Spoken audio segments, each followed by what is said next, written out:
All right. Well, welcome everybody. Thank you very much for joining us for our episode 3 of Prodigious Kentuckians. Tonight we're going to be talking about real estate. And just a quick note to everyone listening out there, we are now on YouTube. We're on just about every podcast site out there. And by request, just in the last 4 or 5 days, we now have a Facebook page called Prodigious Kentuckians where we post all of the videos that we've had in the last 3 or 4 shows. So I'm your host, Trent Garrison, and this is my co-host, Julie Martinez. Julie, how's it going tonight? Great. So glad to be here with you all, and I'm excited to talk about housing in Kentucky, and particularly in Fayette County today. Yes, me too. So for tonight, for that subject, we could not ask for better guests to talk about that. We have with us Liz Hodge and our PVA, if you live in Fayette County, David O'Neill. So welcome to you both. How's it going with you all? Hey, thanks for having me. Yeah, absolutely. Thank you guys. We're excited. Yeah. Well, we're happy to talk about this as well. I mean, there's lots of people have been, just in my friend circle, have asked about, there's just a conversation that keeps on going. What's the deal with real estate these days? So I'm happy to talk about that. It's a little bit outside of what we usually talk about, but that's a good thing. So Liz, let's just jump right in and start with you. Instead of me going through the bio that you sent me and that we posted on the page and everything, which is really impressive, I'm going to ask you to tell me a little bit about yourself and your background, how you got involved, how you became a real estate agent, your work on that, and your accomplishments. Absolutely. Well, thank you guys for having us tonight. I always love talking real estate. I know David does too, because this is kind of our passion. This is not only what we do for a living, but it's also kind of where our hearts are. So I actually got into real estate about 7 years ago. I was a nurse previously for 10 years and a stay-at-home mama with 2 little girls. And I went through a divorce and I had these 2 little girls and I didn't want to go back to office hours. So a girlfriend of mine suggested, why don't you try real estate? And I was like, I'll never be good at that. I'm not a salesperson. I can't do a sales pitch. And she's like, that's exactly why you'll be great at it. She said, authenticity, just being honest and doing a great job. And so I jumped into real estate. I absolutely loved it. It's commission work for an agent at first. So it's a little bit nerve-wracking for a single mama. So I got the huge honor of working for Greenhouse 17, the domestic violence program in Lexington, for 4 years while I kind of got my real estate career up and going. And through all of that, I've gotten to touch a whole lot of lives, serve on a lot of boards. I'm the president of the Lexington Forum this year, which I'm very honored to be. And I run a nonprofit in Lexington too, which I'd love to talk about too a little bit. But basically, real estate right now is crazy. And I know David, when he introduces himself, will say a little bit about it too. Yeah, I'd love to talk a little bit more about that. So let's put that on the back burner for right now, and we'll get back to that in a little bit. And I think David is going to give us a little bit of a quick presentation next. So David, if you want to you tell us a little bit about yourself before you pull that up, and same question to you. How did you get involved in this? How did you become PVA? How did you get involved in real estate? Well, great question. I guess politics is what most immediately brought me to the position. PVA is an elected county position. Most people think that I'm an employee of the city, but I'm not. It's a state office. It's elected once every 4 years on the same election cycle as county clerk and sheriff. Prior to becoming PVA, I worked almost my entire career in horse racing. I worked for a company called Equibase, that's a subsidiary of the Jockey Club, which is the breed registrar for thoroughbred horses. And Equibase is the official data provider for thoroughbred horse racing. So when you go out to Keeneland and you open the program and you see the stats on each horse and on each race, all of that comes from Equibase. And I worked for Equibase almost my entire career before becoming PVA. And I like to tell people how just completely similar the jobs are. I was expecting it to be a completely different type of role when I became PVA, but my day-to-day life in the 2 jobs were very similar. In both cases, my job primarily is managing large amounts of data, a large database that's very heavily used by the public through a popular web interface and managing a lot of people. The office of PVA gives me the opportunity to expand a little bit more beyond horse racing to also include real estate and architecture and urban planning and development and a lot of the other things that I have a great deal of interest in. So it's been a great fit for me. Well, you and I have talked about this before. We were chatting a little bit about it earlier. The PVA website is something that I am very interested in. It's GIS based, and that's something, you know, I've had classes in the past, and there's just a tremendous amount of information on there. So maybe you'll talk a little bit more about that in a little bit. So Yeah, I'll be happy to. Sure. great. You want to jump into your presentation at this point? Sure, I could do that. So what I want to share with you guys is a presentation that I initially gave to the Gatton School of Economics, their Economic Outlook Conference. And I've pared it back since then.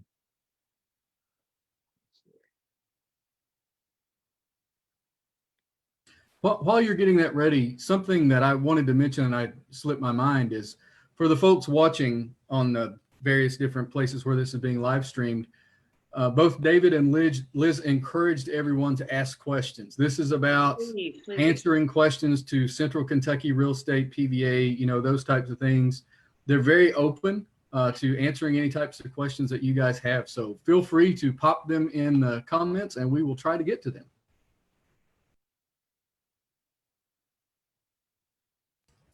Looks great. We got it? Yep. Looks good. Okay, so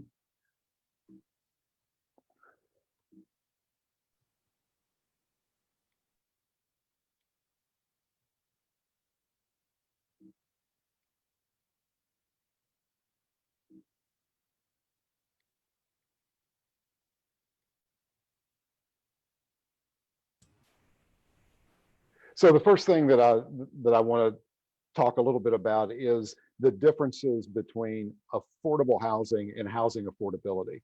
So housing affordability means how likely you and I are in the average person is to be able to buy the house that they want in the neighborhood that they want, in the proximity to work in the neighborhood that they want to live in, which is different than the term affordable housing.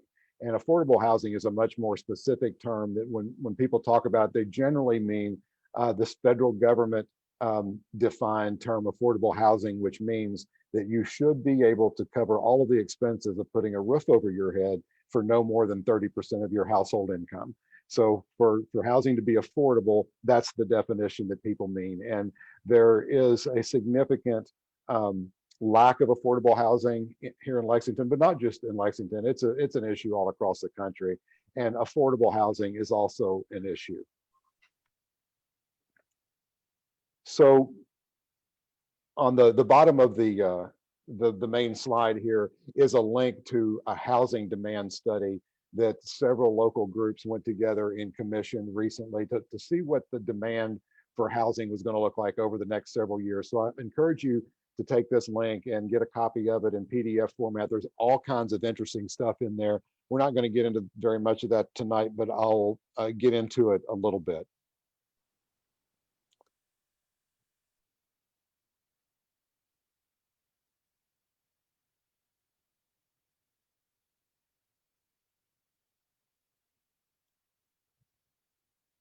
So I'm also watching on the Facebook Live, and the screenshot is not advancing on the live version here. So I'm not really sure what you're seeing. What are you seeing, Trent? The live stream on Facebook is about 10 to 15 seconds. Yeah. Okay, gotcha. So you just roll I'll on. stop looking at that. Yeah, you just roll on and we'll watch for it. Okay, all right. So the most basic metric that my office uses and a lot of us use to kind of keep an eye on what the health of the housing industry and the real estate market is just how many houses are we selling in any given month or any given year.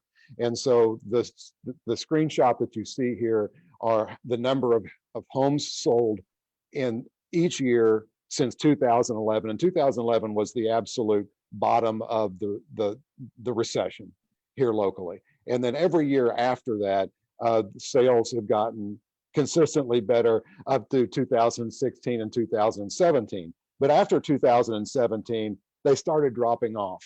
And in my opinion, the reason that they started dropping off is just because we have a lack of inventory of houses available to sell, for Liz to sell, and she'll talk about this a little bit more. I think if we had a full inventory of houses available for sale that we need, that number would continue to increase every year and would be at the present time.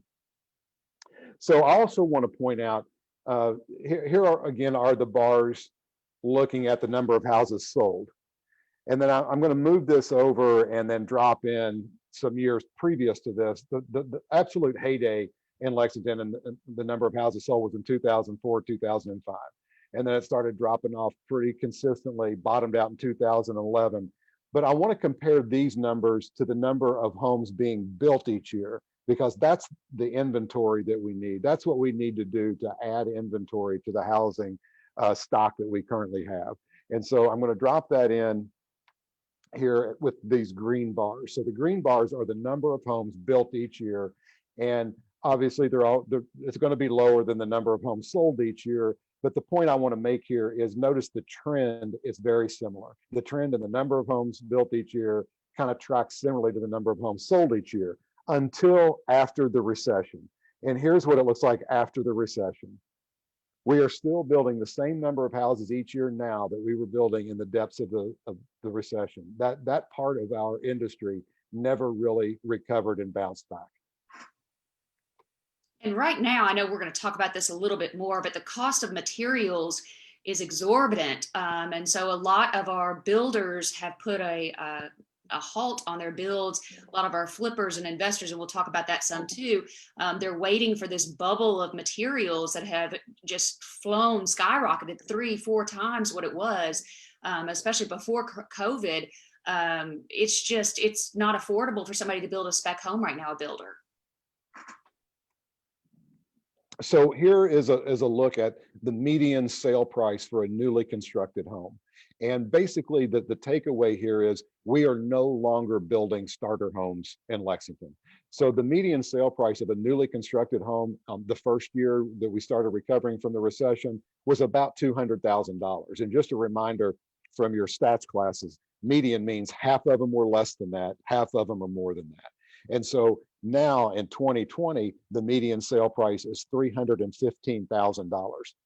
And that's a significant increase. So again, the takeaway here is we're no longer building starter homes. So when many of us were looking to purchase our first home, we had plenty of options to choose from, whether it was in Masterson Station or Polo Club, but we're no longer building those types of houses here in Fayette County.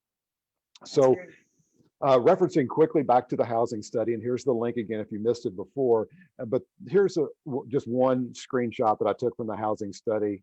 And the people who participated in this were LBAR, the realtors, the home builders, Fayette Alliance, my office in the city of Lexington commissioned this study.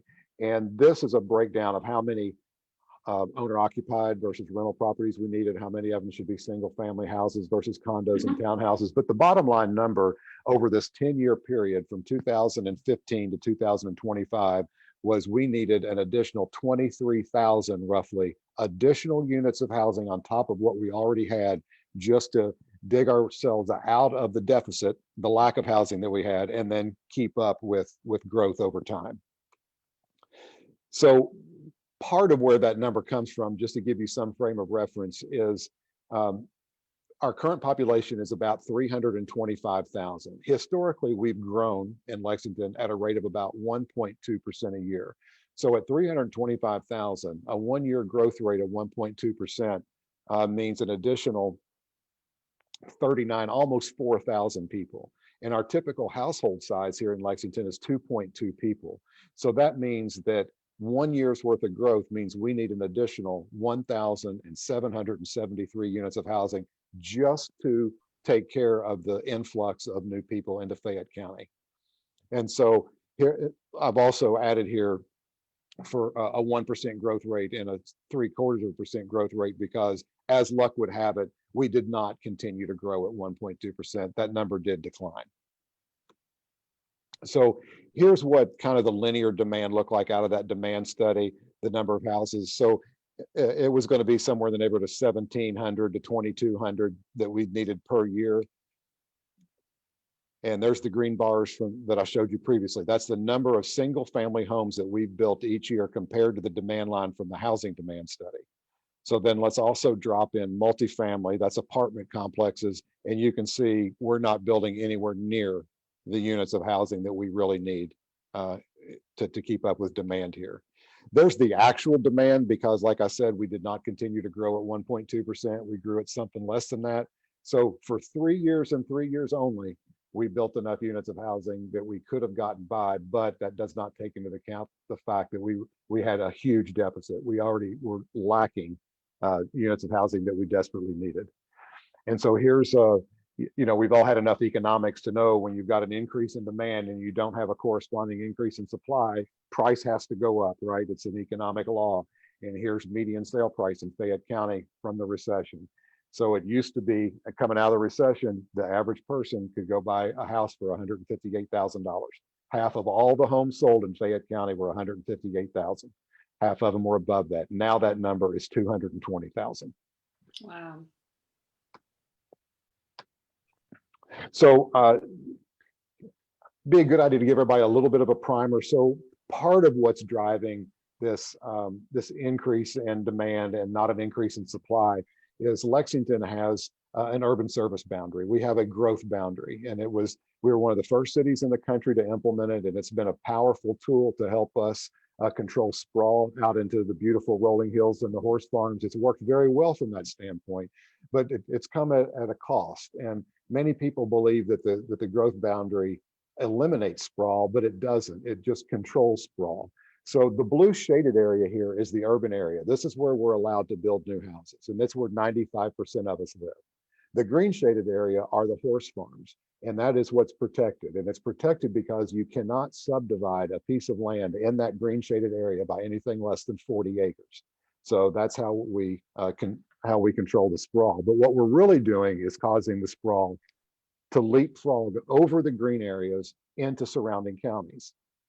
And so now surrounding counties like Jessamine County and Madison County, Richmond, Winchester, and Clark County, they're seeing significantly higher population increases than we are.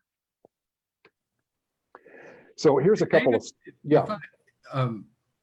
What slide are you on? You mean in terms of how close to the end? Well, on my screen, it's toward the front still. Is it the same with everybody else's, or? Yeah. It's not moving. It's not advancing. Yeah, I'm not sure why. I'm not either.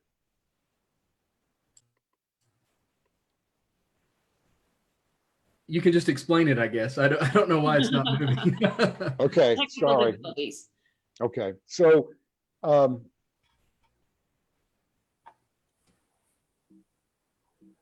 a couple of additional stats that came out of the housing study that you might find interesting is that, and this I think was a surprise to most people, that half of all of the jobs in Fayette County are now being worked by people who don't live here. They're commuting in from other counties, and almost a third of them are commuting in from more than one county away. Yes. So the takeaway from this is when we say, well, Lexington isn't growing by the number of people that you would expect us to be growing by, and they say, well, that's good, we don't have the increased traffic. But what's happening is that folks are going, there's kind of a saying in urban development, you just keep driving until you can afford it. So folks, when they're ready to buy a house, they just start driving to the suburbs and they buy when they can afford it. And that lately has been in Georgetown or Richmond or Nicholasville. And so they're going where the housing is. And then when a company is looking to relocate to the area and bring jobs to the area, they're going to go where the people are. And so Lexington and our local government depends on payroll taxes to provide most of the services. Property tax revenues don't go to much on the city level. It goes almost entirely to the schools. So the way that that the city increases its revenues without raising the tax rates is by population growing. And right now it's not at the levels that it has been. And that's a problem for the city making its budget. So since we are having technical difficulties here with the slides, I will stop here and throw it back to the group. Okay, Yes. well, Go ahead. Liz, if I've asked several questions, so I was going to see if you wanted to jump in and had any comments on that, and see if Julie had any questions. Yeah, David's completely right. And we see that trend as agents. When I have a client call me and say, I'm looking to purchase a home, and especially first-time home buyers, or somebody who's looking for something that's semi-affordable, we go looking at other counties. We can't look in Fayette County because there's nothing that's obtainable here, especially for first-time home buyers or somebody who's obtaining a VA loan or FHA loan or rural housing or something like that. We're going to look outside the county, and that takes our tax money out. David's completely correct about that as well. I will say too that, as we're jumping over borders, us as agents, we start looking at the other counties as to who is popping off, the quickest, who is getting, I use the example of Nicholasville.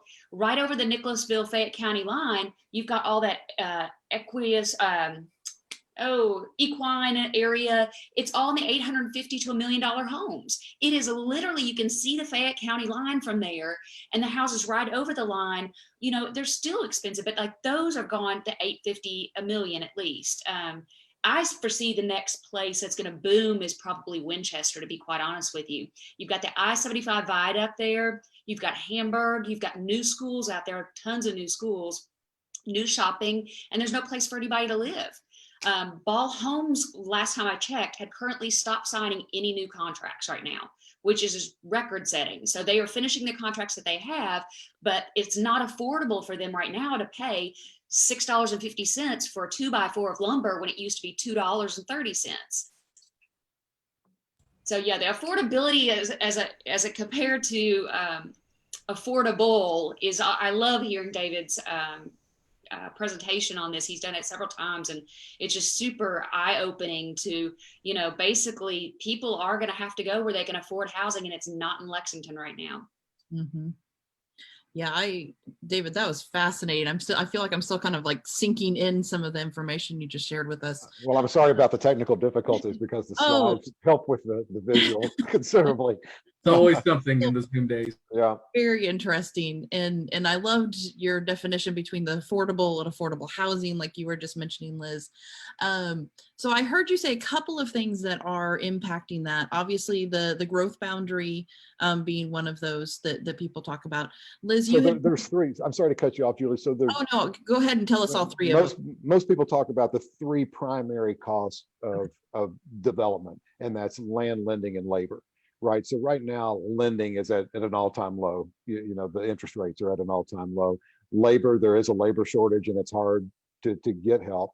And land is significantly impacted by the growth barrier. So all of our development, like I was telling you before, has to happen inside the urban service area. But the city has identified that we're down to now less than roughly 5,000 acres of available land on which to develop housing. And not only do we need land for housing, but we also need land for economic development to bring jobs. When the population increases, we'll need to build more schools. We'll need more other civic things like parks and that type of stuff. So for every 3 acres of land that we need for housing, we really need a total of 4 acres to accommodate all of these things. And we're at a point right now where we have a definite shortage of that. And our builders especially too, like if you're not a big builder like a Ball or something like that, if you're a custom builder, what do you want to build? You don't want to build $150,000 homes and have labor out the wazoo to get all those done. You want to build 1 or 2 $500,000 homes and sell those. And so your price of housing goes up for that too. If you're looking for a build, you're not going to find a $150,000 build right now. And even if you wanted to build $150,000 houses, you can't, because you would need to buy a lot for $10,000 or $15,000 to be able to sell it and make a profit. And right now, lots are closer to $40,000, $50,000, $60,000, $70,000. So if the price of the lot, is $50,000, then there's no way that you're going to build a house for $100,000 and sell it for $150,000. Mm-hmm. This is this leads into my next question, and this is anecdotal, but over last summer, we bought a house, did some work on it, did Airbnb, rented it out for a little while, and decided to sell it because the market was, doing pretty well at that point in time. And we put it on, it was just a, small house, but a nice one in our neighborhood. And we put it up for sale by owner, and I didn't know what would happen. I didn't know if it would ever sell, but in that price range, there was nothing else for sale in that price range. So I got like, I don't know, 3 offers within an hour. And it was sold. Next time, Trent, you better call me. I can know, give you I know. 10 offers. I know. Yeah. We didn't know what we were doing. And Yeah, then you immediately have to wonder, well, did I ask enough for it, right? I get when that when it goes that all the time. fast, you have to wonder. If you ask too much, you don't get the competitive offers. So I always, especially right now in a certain price range, there's no inventory.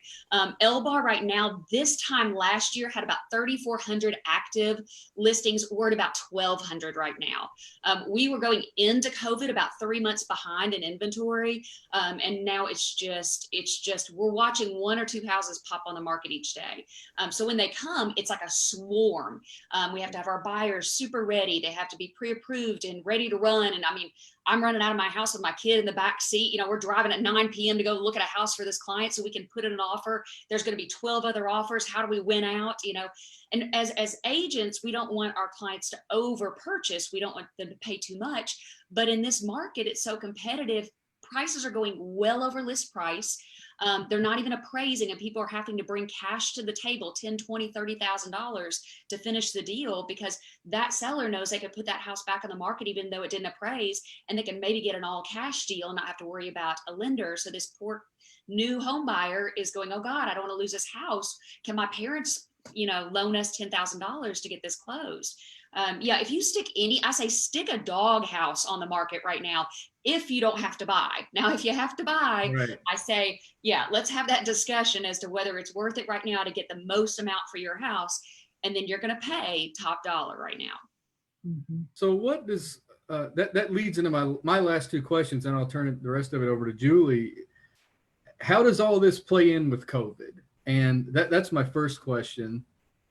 And the second one is, are there any opportunities for people who are amateur, want to rent a house, buy a house, fix it up, rent it out, or sell it? Are there any opportunities right now, or is it best to wait on that sort of thing? David, do you want to talk about COVID first and how you've kind of seen? Based on the lack of inventory and the demand for housing, I'm not seeing that it has much impact. I think Liz could probably talk more about the mechanics of showing houses in the age of COVID and that type of thing. But just from the turnover rate, I'm sure it would had to have slowed it down a little bit, but we're not really seeing it in the numbers because demand is so high. Yeah. And this has been one of my best years. I just hired on 2 buyers agents underneath of me because I was so busy. It was crazy. But we are just now starting to see a touch of a slowdown with the materials being more expensive. I have a lot of flippers and investors that are clients of mine. So Trent, I can help you there too. And so they are usually a lot of my bread and butter. They'll sell 4 or 5 homes a month. And without them being able to do that, they're all holding off. So that also makes my buyers, I usually have a handful of houses I know that are coming on because my flippers are flipping them. And I know in about 2 weeks, you're going to get this really cute little bungalow that's completely redone. None of that right now either. So far as Corona affecting us as agents, we are, we're malleable and we are very adaptable by nature. Most of us are, just in the nature of our work. We are therapists. We are help with your finances. We get you through the divorce or the marriage or the transition or whatever you're doing to buy a house. So we've learned to adapt. We learned to go tech savvy. A lot of agents are weren't before and they've had to learn it. All of my buyers orientations and sellers orientations are virtual. So I meet people by Zoom. I sold a house this last month. The people were from out of state. They never saw their house until they stepped in it the day they closed on it. I picked. Can you imagine doing that, buying a house sight unseen? Yeah, I went and I go with my phone and my cameras and my everything, and I show them the light fixture 15 times if they want to see it, and I show them the bathroom again, and we go through it again and again and again if need be, and then I give them my professional advice of, yes, this is a good purchase and you're going to love this home after we've talked so long. But we do all the things we're supposed to be doing. We follow all of the safety guidelines that are being put out. We are very stringent about it because we are considered essential workers. We don't want to lose that, and we don't want our clients to lose that. I've got clients right now that are homeless that we're looking for houses. What would happen if we can't find them a home? So we mask, we sanitize. We've gotten some really great ideas on having our sellers turn on all their lights before they leave for a showing, and open all the doors to the closet so nobody touches anything. We walk in and we hold our hands together like in kindergarten, and then we just look at everything, and I can, sanitize things as needed. And then we can do everything virtually. So everything's on virtual platforms. I can sign, I can get closings done. The title companies in Lexington have been amazing about having us do drive-through closings. So you drive through and you get your paperwork, and then the seller drives through and they get theirs, and then we all sign it and we all drop it back off. We're adaptable. So we're making it do. And I agree with David. There's been no, until probably this last month, absolutely no hesitation in sales for us. We have banged it out. So to answer your question, Trent, on the opportunities are harder to come by. It is clearly right now a seller's market. So, it used to be that you could go to the master commissioner. That's the local government office that processes foreclosures, the proverbial being sold on the courthouse steps type situation. It used to be able you could go there and pick up a house for 2/3 its fair cash value, but that's just not the case anymore. They're selling for much closer to retail pricing. There are a number of groups and individuals who are what's referred to as wholesalers. So they will find deals direct from property owners. Some of you may be familiar with the signs you see along the side of the street, cash for your house, close in a week, that type of thing. And sometimes some of these guys have bad reputations, but I don't think that's necessary. There are a lot of reasons why you might need or want to sell your property, but it's not really appropriate. It's not the type of thing that a real estate agent, is going to showcase for you. There's a lot of hoarders in the world. There's a lot of deferred maintenance in the world. And so you may need to and want to sell your house, but not have to do, the cleanup or the painting. So there are wholesalers that purchase the property from the homeowner and get them what they need to, and where they need to be. And then the wholesaler then sells the property to either an investor or for somebody to buy it themselves and put a little TLC into it and move into it. So if you want to establish a relationship with a wholesaler, there might be some opportunities for you that way. But just for somebody to make their first investment purchase, it's definitely tougher now than it used to be. It's definitely tougher. I agree with David. It does help get you a very well networked agent because a lot of times my flippers get their homes from me because I hear from a friend or a family member, someone's passed away or somebody's gone into foreclosure or bankruptcy. And then I can make the connection between them before it goes on the open market, before it goes out there to a wholesaler. Wholesalers do what they do. I mean, they basically take a home and get it to the investors who want it and need it, but they also know that the prices are way up there right now too, and they're jacking their stuff up. Everybody wants to make money off this right now, which is just raising it all. But we could find you something, Trent. I promise you. I just found one. My music minister at my church wanted to get an investment property this year. We found him the cutest little thing. He's got a renter in it. We did it all really quick and super simple for him. So. Well, that's good to know. It's good to know that you're malleable. That's a geologic term, so I appreciate that word. So I want to be respectful for your time, but we're running up on the last 7 or 8 minutes here. So I was going to see if Julie had any questions or if we had any comments. I haven't seen. We have a bunch of people watching, but I haven't seen any comments roll in. So last chance for any questions. If anybody out there watching wants to ask any questions while we're live, once we're not live anymore, it'll probably be a little too late. So get your questions in if you have any.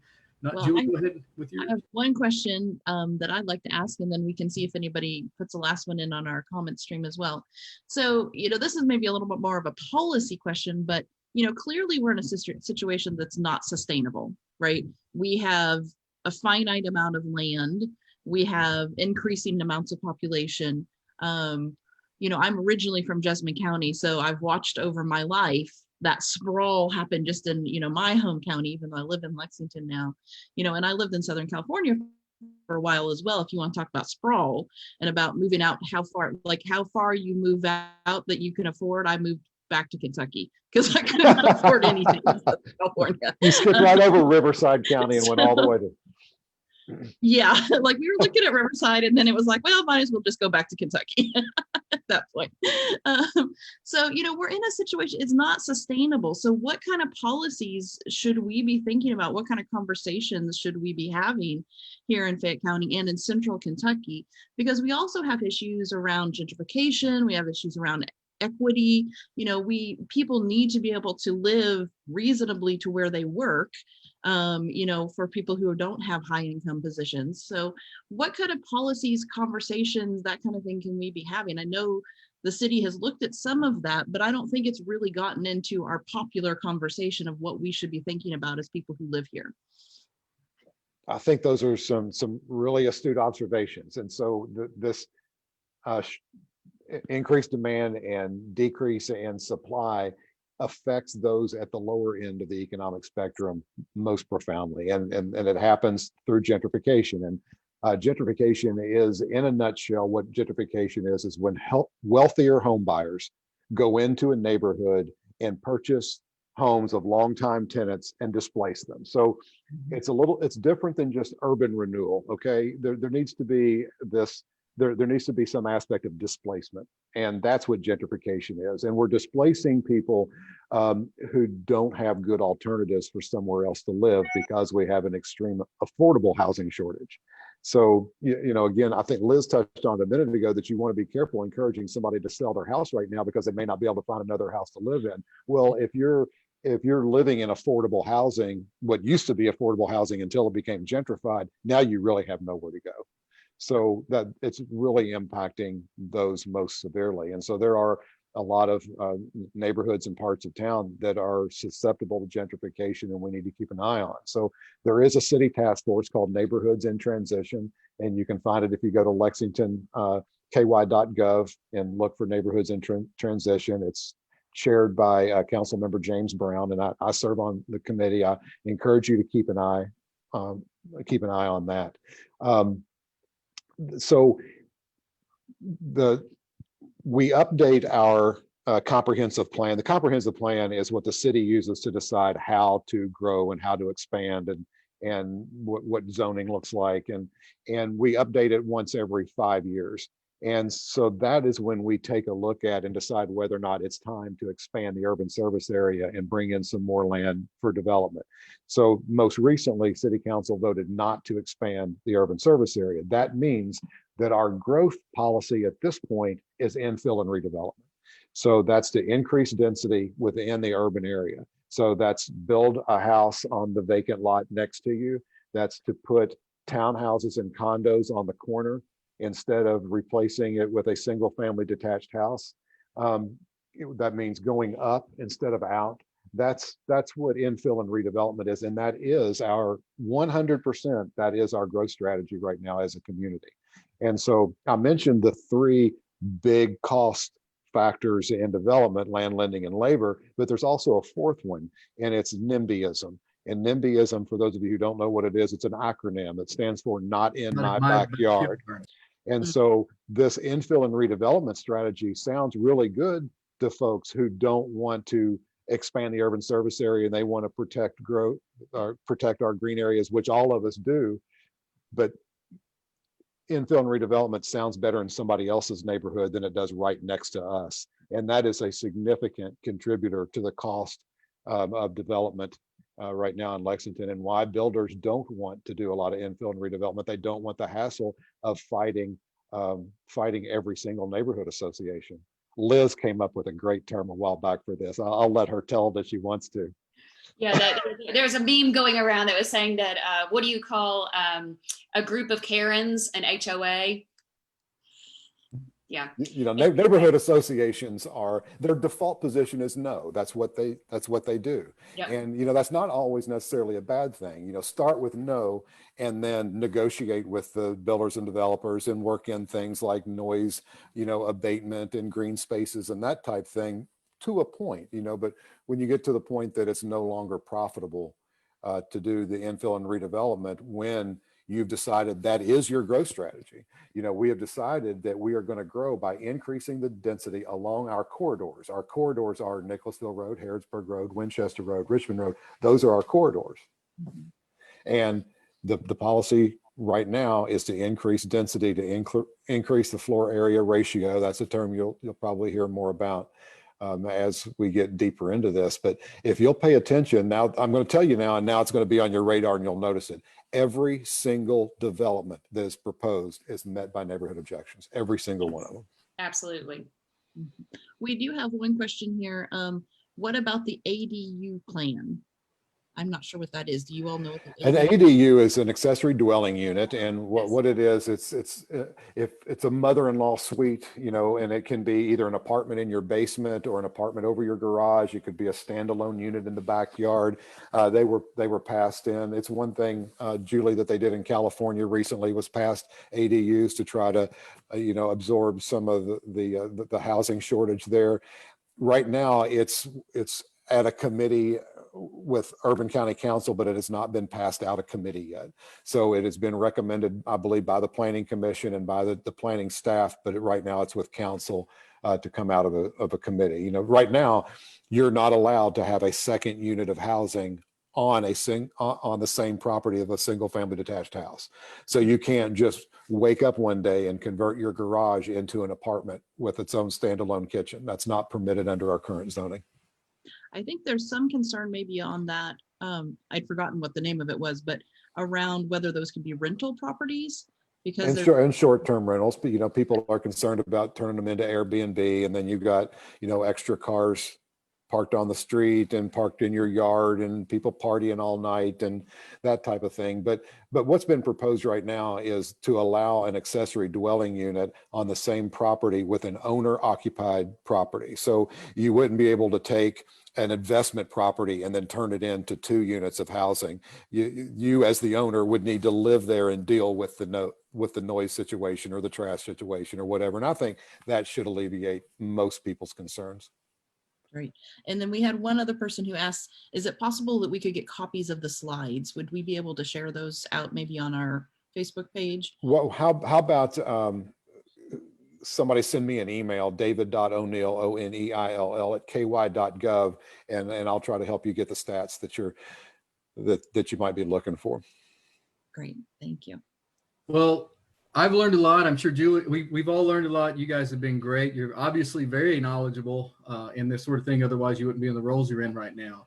So can't thank you enough. When things get back to normal, I'd be happy to buy you guys a beer sometime. I can't wait for things to get back to normal for us to go out in public again.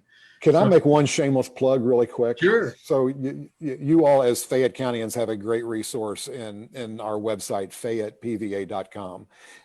I have spent years researching similar websites at jurisdictions all over the country to bring the best of the best to Fayette County. So if you haven't used PVA type websites in other jurisdictions outside of Fayette County, I encourage you to do so because ours really is the best, or in the top 5 in the country. And we've won awards for that being the case. So you do need to register with an account. But for the vast majority of what you may need the website for, a paid subscription is not necessary. The free version of the subscription will get you what you're looking for. So what Trent has pulled up on the screen is there's also a mapping. So if you can look up any property in the county. You can see the ownership of it, the owner's mailing address. You can see the sales history, the assessment history, what the square footage is, what the size of the lot is, what it's zoned. And there's a page for each property in the county, and there's about 113 properties in Fayette County. You can also see a picture of the property. From that page, you can then click View Map, and it'll bring you to the screen that Trent has pulled up right now, which is a GIS interface. And there's some really cool stuff in here. On the far left-hand side where he's scrolling are a lot of different layers that you can turn off and on. And some of them are new layers that I've introduced just within the past couple of years. The school zones, you can turn those layers on and see what elementary school you would be zoned for, what middle school you're zoned for. The FEMA floodplain layer is out here, so you can see if you might be within that. You can also see the opportunity zone is on here. So for those of you who are looking to invest, there are economic incentives to invest in the opportunity zone. So you may use that. Also, there's a trend. If you would go to over on the right-hand side of the screen, on the far right-hand side, there's a little thumbnail of the property. If you look directly below the thumbnail, click on pictometry. So pictometry is high-resolution aerial photography, and you can it takes a lot of bandwidth, so sometimes it takes us a second to load up. That's probably because we're on Facebook. If you were just looking at it on your home computer, this wouldn't be the case. So in the upper left-hand corner of this screen, you'll see a compass rose and some arrows below that. You can spin all the way around the property 360 degrees and see it from every angle. You can also click on the dot in between the two arrows. Well, it's okay. It was going to show you the overhead view, which you've got here. And then if you look up towards the top of the shot there where it says select date. Mm-hmm. Yeah, this is pretty cool. Click on that. There's about a 12-year history, or in this case, a 17-year history that you can go back and see, or a 7-year, but it's usually 12 to 15-year history. You can go back and see how a property has changed over time. Okay, that is so cool. I'm going to go play with this. I'm on the PVA every single day. I did not know this. And then Trent, go back if you would. Just hit the back button and it should take you back to the main map. All right. It's a little slow right now because I have 3 screens pulled up, Zoom going on, and lots happening, but I am going there now. So those little icons across the top, mm-hmm. Right there, there's all kinds of cool stuff in there. There's measuring. You can go out here and measure. If you just wanted to kind of get a gut check on square footage or the linear feet of how much street frontage you have here, you can do that. You can also, you see the white letter I over top of the blue circle on, the one right next to it to the right. If you click on that, this lets you choose properties, and you can do it by either clicking them one at a time or drawing a box around them. So if you were, there you go. So you do that, and now you've selected those 3 properties. And if you go up and click on the word results on the blue bar straight up, there's the 3 properties that you selected, and you can export that. If you've got a paid subscription, you can export those out into mailing lists. So some of the cool features on that, like for example, if you were seeking a zoning change, you would be required to send a letter to the property owners within 500 feet of any direction of you, and you could come here and use that feature to do that. Or, if you were looking to buy a house and just wanted to go rogue and try to contact people directly, you can come here and use the list that way. So there's a lot of super cool features here, and there's a lot of super cool features that most jurisdictions don't have access to. And for the vast majority of the people, it's all free. I'm glad we had a chance to talk about this at the end, because this is what I wanted to talk about this. There's so much cool information. It would take a long time to go through it all. There's so many different things here that you can play around with. Right. And there's a lot of, we didn't get into, and we won't get into it, but up there on that blue bar, you'll see some words like search and advanced search. There's all types of ways that you can come in here and slice and dice the data to find what you're looking for. Absolutely. I'll be playing with this, especially for my next investment. Might be a while, but we'll see. Well, thank you all very much for being here. Liz, David, and Julie, thank you for helping me out today. And we really appreciate it. Like I said, when things get back to normal, hope to see you guys out and about again.